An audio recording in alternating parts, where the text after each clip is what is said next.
Hello friends, स्वागत है आप लोग का एनसीईआरटी जोन में। घटना चक्र आई दृष्टि का एनवायरनमेंट वाला करंट अफेयर्स हम लोग डिस्कस कर रहे हैं। इससे पहले international, national, economy, science and tech discuss कर चुके हैं। इन्वायरमेंट हम कोशिश करेंगे एक वीडियो में डिस्कस करने का। हम कोशिश करते हैं कि इस वीडियो में ही कवर हो जाए इन्वायरमेंट। थोड़ी सी लंबी वीडियो हो जाएगी लेकिन कवर हो जाएगी इन्वायरमेंट। तो चलिए शुरू करते हैं। पहला करंट अफेयर्स है। आपको कोई भी डाउट हो मेरे नंबर पे मैसेज ज़रूर करना, टेक्स्ट करना। चलिए, पहला है climate change performance index. Simple बताता है कि कौन सा देश कितना अच्छा पॉलिसी अपनाया हुआ है जिससे क्लाइमेट चेंज को बचा के रखा जा सके। इंडिया की रैंकिंग इसमें काफ़ी अच्छी है। सबसे पहले निकालता कौन है? जर्मन वॉच निकालता है, ठीक है ना। जर्मन वॉच निकालता है। इंडिया की रैंकिंग है 2023 में 8वीं रैंकिंग है। 8वीं रैंकिंग इस तरह से है ना कि पहले 3 रैंक पे कोई है भी नहीं। ध्यान रखना, पहले 3 रैंक पे है ही नहीं। तो इंडिया को आप 5वें पोजीशन पे मान सकते हो। पहले 4 पे कौन है? पहले 3 पे तो कोई नहीं है। उसके बाद 4th पे है डेनमार्क, 5th, 6th, 7th और इंडिया 8 है। तो इंडिया की रैंकिंग बहुत अच्छी है और G20 रैंक में इंडिया टॉप करता है, ठीक है ना। मतलब पूरे G20 कंट्री में जितने लोग हैं ना उसमें इंडिया एकमात्र है जो टॉप 10 रैंक में है। रिपोर्ट ये भी बताता है कि इंडिया ऑन ट्रैक है। जो इंडिया ने अपना जो नेशनली अपना जो पेरिस क्लाइमेट चेंज के अकॉर्डिंग अपना जो कंट्रीब्यूशन दिया था उसके हिसाब से वो इंडिया उस रास्ते पे है। और इंडिया 2030 में एमिशन जो टारगेट है उसको अचीव करने के ट्रैक पे है। तो इंडिया का बहुत अच्छा रोल है इसमें। Climate change performance index German watch, India की रैंकिंग है 8, G20 में टॉप है। नेक्स्ट है breakthrough agenda report. Breakthrough agenda report सबसे पहले रिलीज किस किस के द्वारा किया गया? रिलीज किया गया इंटरनेशनल एनर्जी एजेंसी, और उसके बाद एनर्जी रिन्यूएबल एनर्जी एजेंसी, उसका UN climate change high level champions, इन लोगों के द्वारा रिलीज किया गया। फोकस क्या है कि ग्रीन हाउस गैस को कम से कम करे, ठीक है, ग्रीन हाउस गैस को कम से कम करे। उसके अलावा ये किस एक मीटिंग हो रहा था, क्योंकि ये दो अलग अलग ग्रुप है। क्लीन एनर्जी मिनिस्ट्रियल ग्रुप है और एक है मिशन इनोवेशन। इन दोनों को होस्ट कर रहा था यूनाइटेड स्टेट, और इन दोनों में लीडर भी यूनाइटेड स्टेट ही है। मतलब मेन फ्रंट यूनाइटेड स्टेट का ही है। तो जब ये हो रहा था ना उस समय इसको, इस रिपोर्ट को निकाला गया। बनाया किसने वो अलग याद रखना है। और इसमें एक्चुअली ब्रेक थ्रू एजेंडा में क्या है, कुछ रिकमेंडेशन दिए गए हैं कि इन रिकमेंडेशन को फॉलो करना है। 25 टोटल रिकमेंडेशन है, याद रखना। नेक्स्ट क्या है, एजेंडा किस चीज पे फोकस करना है, ये सब याद नहीं रखना है। ये डेटा बिल्कुल याद नहीं रखना है। नेक्स्ट है state of global climate 2021 report. State of global climate 2021 report निकालता कौन है? World meteorological organization. इस चीज पे फोकस करता है, ये देखो याद रखने की जरूरत नहीं। ओशन एसिडिफिकेशन, सी लेवल राइज, सी लेवल ग्लेशियर, ये सब जनरल पॉइंट है, ध्यान रखेगा ही रखेगा। WMO के बारे में थोड़ा देख लेते हैं। क्या इंडिया मेंबर है? हाँ मेंबर है। ओरिजिनेट कैसे हुआ था? 1873 में वियना इंटरनेशनल मेट्रोलॉजिकल कांग्रेस हुआ था, तब से जिनेवा में हेडक्वार्टर है, ठीक है। ये पॉइंट हमें पता है। इसके अलावा ये बता रहा है कि पिछले 7 साल ना सबसे गर्म 7 साल रहे हैं। उसके अलावा ये डेटा तो याद नहीं रखना। चलिए नेक्स्ट है स्टेट ऑफ वर्ल्ड फॉरेस्ट 2022। ये निकाला कौन है? FAO। ये बाई एनुअल निकलता है, यानी हर 6 मंथ पे निकाला जाता है। फॉरेस्ट के बारे में है। अभी बोल रहा है कि टोटल लैंड सरफेस पे 31% फॉरेस्ट एरिया है। ध्यान देना, 31% फॉरेस्ट एरिया। सिर्फ ये डेटा इंपॉर्टेंट है, ये डेटा इंपॉर्टेंट नहीं है, ठीक है। उसके अलावा वर्ल्ड एयर क्वालिटी रिपोर्ट ये कौन सा निकालती है? एक स्विस बेस्ड ऑर्गेनाइजेशन जिसका नाम है IQ एयर, यही निकालती है वर्ल्ड एयर क्वालिटी रिपोर्ट। 2021 वाला ही रिपोर्ट अभी है। और ये डेटा निकालती है किस बेसिस पे रैंकिंग देती है? सिर्फ पार्टिकुलेट मटेरियल 2.5 पे, याद रखें, पार्टिकुलेट मटेरियल 2.5 पे। अगर आपसे पूछा जाए कि दुनिया का सबसे लार्जेस्ट इन्वायरमेंटल हेल्थ थ्रेट किस चीज़ है, तो एयर पॉल्यूशन से, याद रखिएगा। और कुछ रैंकिंग याद रख सकते हो। जो राजस्थान का शहर जो भिवाड़ी है ना, ये टॉप किया इस लिस्ट में, और सेकंड नंबर पे आता है गाजियाबाद। और देश की बात करें तो देश में अब बांग्लादेश टॉप किया है। उसके बाद कैपिटल सिटी में बात करें तो न्यू दिल्ली टॉप किया, फिर ढाका, और भी भारी किया है अगर पॉल्यूटेड सिटीज की कैटेगरी में करें तो। होतान पहले टॉप किया करता था, लेकिन अब इंडिया का ये दोनों शहर टॉप करने लगे। एनुअल फ्रंटियर रिपोर्ट किसका है? सबसे पहले यही याद रखना है, यूनाइटेड नेशन एनवायरनमेंट प्रोग्राम का है। नैरोबी में हेडक्वार्टर है, ये भी याद रखिएगा। 1972 में बना था, ये भी याद रखिएगा। में बटा हुआ है, ये पूछा जा सकता है कि अर्बन साउंडस्केप यानी अर्बन नॉइज की बात कर रहा है, वाइल्ड फायर यानी आग लग जाती है, फेनोलॉजिकल शिफ्ट, इन तीनों चीज पे मेन इसका फोकस है। रिपोर्ट का टाइटल भी यही है, ठीक है। और ये कब से लॉन्च हो रहा है वो याद नहीं रखना है। और इसके अलावा कुछ और डेटा है। अगर आपको बताया जाए सबसे नॉइजेस्ट सिटी की बात करें तो 5 इंडियन सिटी इसमें आती है। आसनसोल सबसे ज़्यादा, मतलब कि आवाज़ ज़्यादा होता है। और देखो ये पांचों शहर इंडिया का आता है टॉप में, लेकिन अगर टॉप की बात करें तो ढाका सबसे ऊपर आता है 119 डेसिबल। मुरादाबाद का कितना आता है? उत्तर प्रदेश का 144 डेसिबल। और इस्लामाबाद का 105 डेसिबल। 44 नहीं है, 114 डेसिबल है, मैंने देख लिया वेबसाइट से, ठीक है। उसके बाद 4th एशिया मिनिस्ट्रियल कॉन्फ्रेंस किस पे हुआ? टाइगर कंजर्वेशन से हुआ। Asia ministerial conference tiger conservation से हुआ। कहाँ पे? होस्ट नेशन था मलेशिया। इंडिया 3rd वाला जो एशियन मिनिस्ट्रियल कॉन्फ्रेंस हुआ था ना, उसको होस्ट किया था। ये चौथा था। आउटकम क्या है? कुआलालंपुर ज्वाइंट स्टेटमेंट, ठीक है, कुआलालंपुर ज्वाइंट स्टेटमेंट। चीज याद रखिएगा। ऑर्गेनाइज कौन किया? एक तो गवर्नमेंट ऑफ मलेशिया, उसके अलावा ग्लोबल टाइगर फोरम। मेन मकसद है ग्लोबल टाइगर को रिकवरी करते हैं। ग्लोबल टाइगर फोरम की बात करें तो एक इंटर गवर्नमेंटल इंटरनेशनल बॉडी है। हेडक्वार्टर बहुत इंपॉर्टेंट है, न्यू दिल्ली में लोकेटेड है।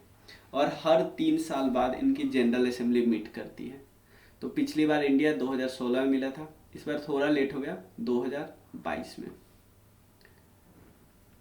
5th assembly of international solar alliance. International solar alliance में अभी या फिर से प्रेसिडेंट कौन बन गया है? इंडिया। को प्रेसिडेंट कौन बना है? फ्रांस, ठीक है ना। उसके अलावा 5th असेंबली हुआ और इनागोरेट किन्होंने किया? Ministry of power, new and renewable energy, obviously Delhi में हुआ, न्यू दिल्ली में। उसके अलावा एक चीज, ये मेन इंपॉर्टेंट चीज पे बात हुआ था, ग्लोबल मतलब अप्रूव किया द सोलर फैसिलिटी। सिंपल पूछेगा सोलर फैसिलिटी क्या है, तो एक पेमेंट गारंटी मैकेनिज्म है इंटरनेशनल सोलर अलायंस का। इसमें 2 फंड है, सोलर पेमेंट गारंटी फंड और सोलर इंश्योरेंस फंड, याद रखिएगा। उसके अलावा ऑल्सो अप्रूव किया सोलर एक्स ग्रैंड चैलेंज। तो इस ये क्या करेगा? इनोवेशन पे बात करेगा। तो 2 फंड के बारे में क्वेश्चन पूछा जा सकता है, ठीक है। जीएम क्रॉप्स के बारे में कई चीजें, 2-3 चीज हमें याद रखना है। एक, ministry of environment forest and climate change के अंदर आता है एक body, genetic engineering appraisal committee. यही अप्रूव करती है कि कौन सा फसल हम जीएम क्रॉप्स लगा सकते हैं कि नहीं। अभी तक हम सिर्फ जीएम क्रॉप्स कौन सा लगाते हैं पता है? सिर्फ और सिर्फ अभी कॉटन को हम यूज करते हैं कॉमर्शियली। तो अभी पहली बार ऐसे प्रोडक्ट को अप्रूवल मिला है जो हम खा सकते हैं, लाइक मस्टर्ड। बीटी ब्रिंजल को भी हमने नहीं मिला है अप्रूवल, ठीक है ना। तो किस मस्टर्ड का नाम क्या है? धरा मस्टर्ड हाइब्रिड। सिंपल है, धारा। सिंपल पूछेगा DMH11 है, किस फसल के प्रजाति है? तो ये याद रख लेना है, किसकी है? मस्टर्ड की। ये हर्बिसाइड, हर्ब जो होते हैं ना, हर्ब मतलब जो खरपतवार होते हैं, उससे टॉलरेंट मस्टर्ड है, ठीक है। और ये इंडिजिनियसली किसके द्वारा डेवलप किया गया है? Centre for genetic manipulation of crop plant. जितना बता रहा है उतना ही याद रखिए, ज़्यादा नहीं याद रखना है। Report United Nation environment programme निकाला है। देखो टाइटल क्या है, फिर सबसे पहले मैं बताता हूँ ये इमिशन गैप का मतलब क्या होता है। इमिशन गैप का मतलब है आपका कदम क्या है, आप क्या कर रहे हो। और दूसरा है पेरिस क्लाइमेट चेंज में जो हमने सोचा है, हमने जो बोला है कि हमारा जो नेशनली डिटरमाइंड कंट्रीब्यूशन है, इसको करने के लिए कितना आपको काम करना चाहिए था, इसको पूरा करने के लिए कितना काम करना चाहिए था, और अभी अभी आप कितना कर रहे हो। तो जो गैप होगा ना, मान लो 10 काम करना चाहिए था, आप कर रहे हो 9, तो एक गैप आया ना, उसी को हम एमिशन गैप बोलते हैं, ठीक है। और रिपोर्ट यही बताता है कि आप कितना कर रहे हो, आपका टारगेट क्या है। यूनाइटेड नेशन एनवायरनमेंट प्रोग्राम निकालती है। और मिशन गैप रिपोर्ट का टाइटल क्या था? The closing window, climate crisis call for rapid transformation in societies. ठीक है, मिशन लाइफ, ये क्या है, लाइफस्टाइल फॉर एनवायरनमेंट। दो चीजें याद रखना है, अनाउंस और पहले है अनाउंसमेंट याद रखना है और लॉन्च। अनाउंसमेंट किया था मोदी जी ने COP26 ग्लासगो में, लॉन्च किया कहाँ पे, statue of unity in Gujarat के वादिया जो डिस्ट्रिक्ट है वहाँ पे। मिशन लाइफ का फुल फॉर्म है लाइफस्टाइल फॉर एनवायरनमेंट। इम्प्लीमेंट कौन करेगा, यानी नोडल एजेंसी है नीति आयोग। ठीक है, नीति आयोग है। से यूथ में अवेयरनेस जगाना कि ऐसा काम करो, अपने लाइफस्टाइल को कुछ इस तरह टिल्ट करो कि सस्टेनेबल डेवलपमेंट गोल हासिल हो सके, बस इतना ध्यान रखना है। उसके बाद नेक्स्ट है एक रिपोर्ट है climate transparency report. Transparency report ये 8वां रिपोर्ट है, ये भी याद रखना है। कौन प्रिपेयर करता है, देखो एक्सपर्ट 16 पार्टनर कंट्रीज के। देखो G20 कंट्री में ना बहुत हाईली इकोनॉमिकली जो डेवलप कंट्री वो सब है, इसमें इंडिया भी पार्ट है। तो इसमें से जो 16 पार्टनर कंट्री है ना, वो मिलके ये रिपोर्ट प्रिपेयर करता है। थीम क्या था, G20 response to energy crisis critical for 1.5 degree Celsius. ठीक है, ये किस चीज पे फोकस करता है, एनर्जी और क्लाइमेट, क्योंकि हमको क्लाइमेट को बचाना है, इसलिए एनर्जी क्राइसिस आएगा ही आएगा, एनर्जी को ताक पे रखना पड़ेगा। तो आप एनर्जी के इसलिए रिन्यूएबल सोर्सेस यूज किया जाते हैं। ग्लोबल इमिशन की बात करें, यूएसए टॉप पे आता है, वो 25% एमिट करता है। इंडिया क्या कर रहा है कि इंडिया का 5.4% GDP डिक्रीज होगा, और जो कि G20 में सबसे ज्यादा है। किसके कारण, किसके कारण, एमिशन के कारण। रीइंट्रोडक्शन, आपको पता है चीता को रीइंट्रोड्यूस किया कूनो नेशनल पार्क में। क्या ये आज़ादी से पहले ही हमारे पास चीता था, आज़ादी के बाद नहीं दिखा। खत्म कब हुआ, 1952 में, याद रखिए। 8 अफ्रीकन चीता लाया गया मध्य प्रदेश के कूनो नेशनल पार्क में। उसके बाद 12 और आया है। आपको बताना है कमेंट सेक्शन में वो किस नेशनल पार्क में रखा गया, क्या मध्य प्रदेश के किसी नेशनल पार्क में रखा गया। और ये सब जो काम होता है किसके द्वारा होता है, एक तो नेशनल टाइगर कंजर्वेशन अथॉरिटी और wild life institute of India, क्योंकि चीता का कोई ऐसा अथॉरिटी था ही नहीं। मेन फोकस है कि 50 चीता हमको लाना है अगले 5 सालों में। ठीक है ना। चीता का साइंटिफिक नेम है एक्इनोक्स जुबैटस, शेड्यूल 2 में है, वाइल्ड लाइफ प्रोटेक्शन एक्ट के 1972 में। उसके बाद कूनो नेशनल पार्क की बात करें तो मध्य प्रदेश में है। 1981 में वाइल्ड लाइफ सेंचुरी बना, 2018 में ये नेशनल पार्क का दर्जा मिला। कूनो रिवर वहाँ से पास करती है। कूनो रिवर चंबल रिवर की ट्रिब्यूटरी है, चंबल यमुना की ट्रिब्यूटरी है, यमुना गंगा की ट्रिब्यूटरी है। Renewable global status report, renewable energy की बात करते हैं, ये निकालता कौन है, रिन्यूएबल एनर्जी पॉलिसी नेटवर्क निकालता है, रिन्यूएबल एनर्जी पॉलिसी नेटवर्क निकालता है।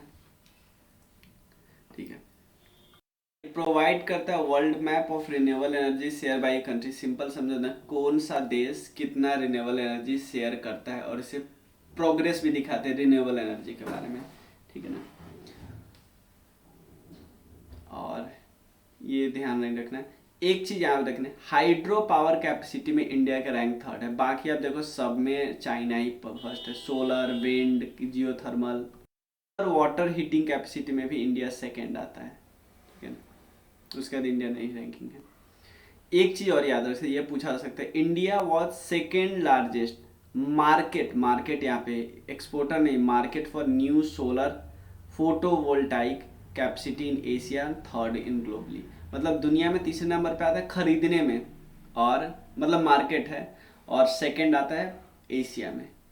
अब देखो एक और है नार्फी का फुल फॉर्म क्या है, national air quality resource framework of India. National air quality resource framework of India नहीं है, बस रिसोर्स का मतलब एक इंफॉर्मेशन है, बहुत सारा इंफॉर्मेशन है, इस इंफॉर्मेशन से गवर्नमेंट हेल्प लेती है, बट गवर्नमेंट, बहुत सारे स्टेक होल्डर, कंपनी सब हेल्प मांगती है पॉल्यूशन के इश्यू पे। डेवलप किसके द्वारा किया जाता है, national institute of advance studies Bengaluru, और इनागोरेट हुआ national India international centre new Delhi. ये इंपॉर्टेंट नहीं होते, सिर्फ बनाया कौन, वो भी काफी ज्यादा इंपॉर्टेंट है।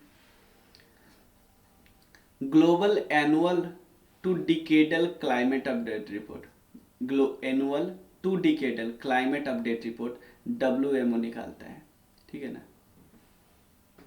और इसमें से बताया जा रहा है कि अगले 5 साल में 50% पॉसिबिलिटी है कि प्लैनेट का जो तापमान है 1.5 डिग्री सेल्सियस से ज़्यादा बढ़ जाए। Between 2022 to 24 annual mean temperature expected to between 1.1 to 1.6 degree Celsius higher than the pre industrial level. और हम लोग चाहते हैं कि 2100 तक ये 1.5 या 2 मैक्सिमम ज़्यादा हो। मतलब देखो, प्री इंडस्ट्रियल लेवल में अगर टेम्परेचर 10 है ना, तो हम चाहते हैं कि 2100 में 2100 में ये कितना हो, 11.5 या 12 हो मैक्सिमम। इससे ज़्यादा होगा तो बहुत ज़्यादा दिक्कत है। नेक्स्ट है इंडिया अंटार्कटिक विल 2022 की बात करते हैं। अंटार्कटिक विल, इंडिया ने nearly 40 year after India first sign the Antarctic treaty, government introduce किया है अंटार्कटिक विल, ताकि अंटार्कटिक जो ट्रीटी है उसको इफेक्ट दे सके। Convention on conservation of Antarctic marine living resource, इसको इफेक्ट दे सके। प्रोटोकॉल जो भी अंटार्कटिक से रिलेटेड हो, ठीक है। तो फोर्स में कब आया था, 1961 में। ओरिजिनल सिग्नेटरी कितने हैं, 12, और करेंट पार्टीज कितने हैं, 54। मेन फोकस है अंटार्कटिका को यूज किया जाए पीसफुल पर्पस के लिए। इंडिया का फर्स्ट ग्रीन हाइड्रोजन, ध्यान देना है, green hydrogen fuel cell electric vehicle. देखो हमको पता है हाइड्रोजन भी ग्रीन फ्यूल है, लेकिन आप इसमें ग्रीन लगने का मतलब है हाइड्रोजन फ्यूल जब बना रहे ना, वहां पे भी ग्रीन एनर्जी यूज किया जाए, ठीक है ना। तो इंडिया टोयोटो ने लॉन्च किया है इंडिया का first hydrogen electric vehicle Mirai, ठीक है ना। और कंपनी का पायलट प्रोजेक्ट है ना international centre for automotive technology, इसमें, ठीक है ना। मिराई का मतलब होता है फ्यूचर। तो ये सब याद नहीं रखना है क्योंकि ये किसी कंपनी का है। वर्ल्ड बैंक का क्या है, वाइल्ड लाइफ कंजर्वेशन बॉन्ड, ठीक है ना, have priced first ever wild life conservation bond. ये क्या है, वर्ल्ड बैंक ने रिलीज किया है। इसका कितना फंड है, $150 मिलियन, मैच्योरिटी पीरियड है 5 ईयर। रिलीज क्यों किया गया है, और to provide support of South Africa effort to conserve of endangered species. मतलब साउथ अफ्रीका का जो एफर्ट है ना, उसको सपोर्ट किया जा सके इंडेंजर स्पेसीज के कंजर्वेशन के लिए। इसको राइनो बॉन्ड भी बोलते हैं, याद रखना, राइनो बॉन्ड। तो सिंपल पूछेगा वाइल्ड लाइफ कंजर्वेशन बॉन्ड कौन सी ऑर्गेनाइजेशन ने बनाया है, तो यहाँ पे आप फंस सकते हो। पहला बायोमास बेस्ड हाइड्रोजन प्लांट, ये कहाँ पे बना है, खांडवा डिस्ट्रिक्ट में, मध्य प्रदेश में, खांडवा डिस्ट्रिक्ट में, मध्य प्रदेश। और अरावली बायोडाइवर्सिटी की पार्क की बात करें तो इंडिया का पहला OECM साइट है, याद रखो OECM का मतलब है other effective area based conservation measure, ठीक है ना। और ये OECM जो टैग प्रोवाइड किया जाता है किसके द्वारा किया जाता है, IUCN के द्वारा किया जाता है। और अरावली जो हिल है ना, पहला OECM साइट बना है, याद रखना। कौन सा हिल पहला OECM साइट है, अरावली। OECM साइट का टैग है, उसका दर्जा कौन देता है, IUCN देता है।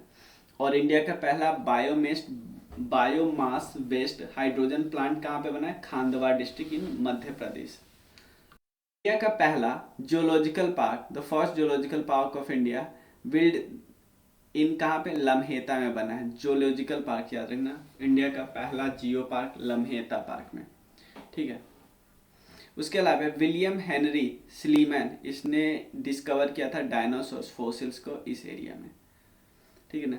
यूनेस्को ने इसको रिकॉग्नाइज किया है जियो हेरिटेज साइट, याद रखना, जियो हेरिटेज साइट। एक और चीज, जियोलॉजिकल सर्वे ऑफ इंडिया किस मिनिस्ट्री के अंदर आती है, मिनिस्ट्री ऑफ माइनिंग के अंदर आती है। ये भी गलत हो सकता है कि आपको लगे मिनिस्ट्री ऑफ अर्थ साइंस कुछ भी।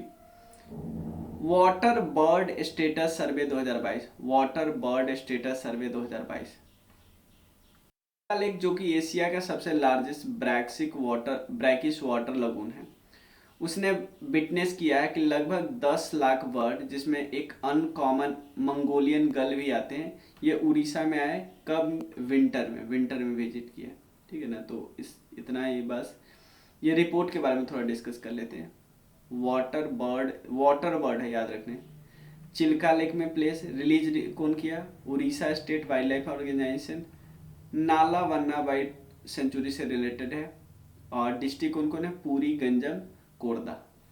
सेंसस हर साल होता है। Red sanders fall back in IUCN। Red sander फिर से किस लिस्ट में आ गया? इंडेंजर के कैटेगरी के लिस्ट में। ये कौन देता है? IUCN। पहले नियर थ्रेटन के लिस्ट में आ गया था 2018 में। ग्लैंड स्विट्जरलैंड में IUCN का हेडक्वार्टर है, याद रखिए, इंटरनेशनल ऑर्गेनाइजेशन है। बहुत सारे इसमें कंट्री भी है, उसके अलावा इसमें और भी स्टेक होल्डर हैं लाइक NGO, सिविल सोसाइटी वगैरह। रेड सैंडर्स की बात करें, पिटेरोकार्पस सैंथेलिनस, ये बायोलॉजिकल नाम है, आंध्र प्रदेश के आपको फॉरेस्ट में मिलेगा, ये याद रखिएगा। इसके अलावा इन्वायरमेंट का कुछ शॉर्ट न्यूज है, उसके बाद इन्वायरमेंट आपका कवर हो जाएगा, उसके बाद यूपी वेस्ट न्यूज हम डिस्कस करेंगे, उसके बाद बिहार वेस्ट न्यूज डिस्कस करेंगे। तो मिलते हैं फिर नेक्स्ट वीडियो में। आपको कोई भी डाउट हो तो इस नंबर पे मैसेज जरूर करना। तो इन्वायरमेंट वाला कवर हो गया, बस एक शॉर्ट न्यूज बचा है। तो मिलते हैं नेक्स्ट वीडियो में, तब तक के लिए थैंक यू।